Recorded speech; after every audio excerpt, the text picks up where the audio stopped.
Cowboy culture in America, as we know it, occurred around the late 19th century when the cattle population exploded here in America. But did you know that at least 25% of all cowboys were black? So today we're going to talk about the history of the black cowboy. And if you like stories like this, you can find more stories like this at OneMikeHistory.com. Also, I have a second channel called One Mike 2. Please subscribe. But without further ado, let's get started. The cowboy is a symbol of the American West. It has its roots that stretch all the way back to ancient times and across continents, combining traditions from northern Mexico, vaqueros, and European culture, specifically Spanish influence. This blend started all the way back in the 16th century when Spanish conquistadors brought their cattle ranching practices along with horses and cattle to the Americas. See, at that time, horses had become extinct in the Americas. This radically changed the landscape and set the stage for cowboy culture to cultivate. These early horseback cattle herders adapted to the vast lands and sparse grasslands in what is now today Mexico and the southern United States. The term cowboy is, of course, rooted in Spanish culture. Originally, cowboy came from the word vaquero in Spanish, which translates to someone who handles cattle while riding a horse. The word vaquero itself is derived from vaca, which means cow, stemming from the Latin word vaca. Interestingly enough, English language had its own term for a cowboy. It was called a cowherd, and was used to describe a cattle herder akin to a shepherd for sheep. And this dates back to at least the year 1000. Regardless, by the 1700s, the term cowboy had appeared in English literature. It first appeared being used by Jonathan Swift in 1725. However, the term was more commonly used between the 1820s and the 1850s in the British Isles, not referring to a person who was skilled on horseback like we know today, but young boys that were tasked with tending to family or community cows. By the year 1849, the term cowboy started to become popular, and not everyone was quick to use it. Many still like to call themselves cowhands, drovers, stockmen, but they all meant the same thing: a person who handled cattle. As stories and legends of the American West began to spread, new versions of cowboys popped up, like a cowpoke. Cowpoke was originally used for someone who helped move cattle into trains. Despite these new terms, cowboy continued to be widely used, especially in the vast areas of the American Plains and the Rocky Mountains. Interestingly enough, the cowboy legend was not simply limited to men. A few women embraced the lifestyle, and this led to the inclusion of the term cowgirl into the narrative. This job was initially taken up by young adults who often started as early as in their teens and were the primary participants in this very demanding way of life. These young cowboys came in a diverse mixture of American freedmen, Mexicans, and white settlers from various parts of the United States. They all shared in this high-risk, low-paying work that was integral to cattle ranching across the vast American landscape. Despite their diverse backgrounds, a collective cowboy image would start to emerge, built on the trials and tribulations of their work and the camaraderie that they fostered.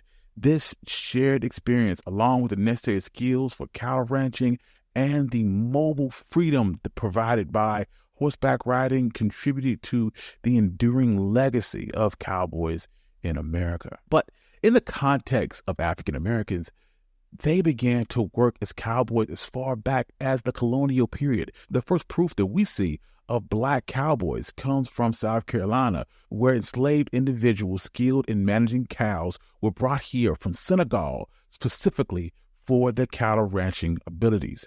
In the early 19th century, white Americans started to move into Texas. They were attracted by cheap land and, in some cases, to escape debt in the United States. Even though Mexico had outlawed slavery at the time, these new settlers brought their slaves to work with them on their cotton farms and their cattle ranches. By 1825, enslaved people made up 25% of the settlers in Texas, a number that would increase to 30% by 1860, with that year's census recording 100,000 enslaved people in the Texas area. During this time, majority of the cowboys were African American. These individuals were tasked with catching and taking care of the wild cattle in the thick forests of the Gulf Coast. These black cowboys would often work with vaqueros and would move large groups of cattle guided by oxen and followed by dogs. When Texas joined the Confederacy in 1861, many of the white Texans enlisted in the fight, leaving their enslaved to take care of their land and the livestock.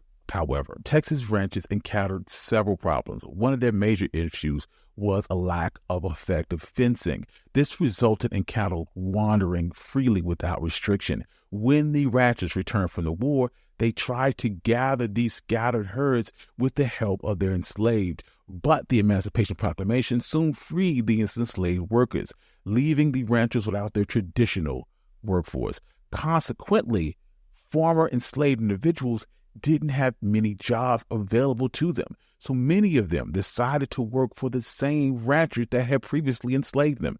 This period coincided with the surge of cattle drives in the northern states, where beef commanded higher prices, and these large-scale operations involved moving massive herds of cattle through treacherous territories and underscored the indispensable role of African-American cowboys. While on the trail, the social dynamics were surprisingly agrarian. White and black cowboys often shared sleeping quarters and resources such as blankets, blurring the racial lines that would rigidly define normal social norms. However, this suspension of racial social hierarchy was promptly reverted back with the presence of white women, highlighting the conditional nature of racial equality in these groups and in America in general. The compensation for black trail hands was modest. You could typically get a little bit more money in the northern destinations, and the pay varied across different runs and among individuals within that run, with evidence of Mexican cowhands being paid significantly less than white counterparts. However, oddly enough, data does not clearly indicate that black cowboys were systematically paid less than their white counterparts for equivalent work. Nonetheless, black cowboys often faced harsher working conditions and were expected to undertake additional labor that was not asked upon their white counterparts, such as doing laundry, testing the stream water, and managing difficult horses. Despite the existence of all black trail crews, African-American cowboys seldom ascended beyond the role of trail cook or chuck wagon leader. Opportunities for leadership were constrained by the necessity of engaging with white men who would not respect a black man's authority. This ceiling forced many talented African-American cowboys to train their white peers, who would then venture out and own and manage their own cattle. The journey on the trail posed its own set of challenges for social interaction.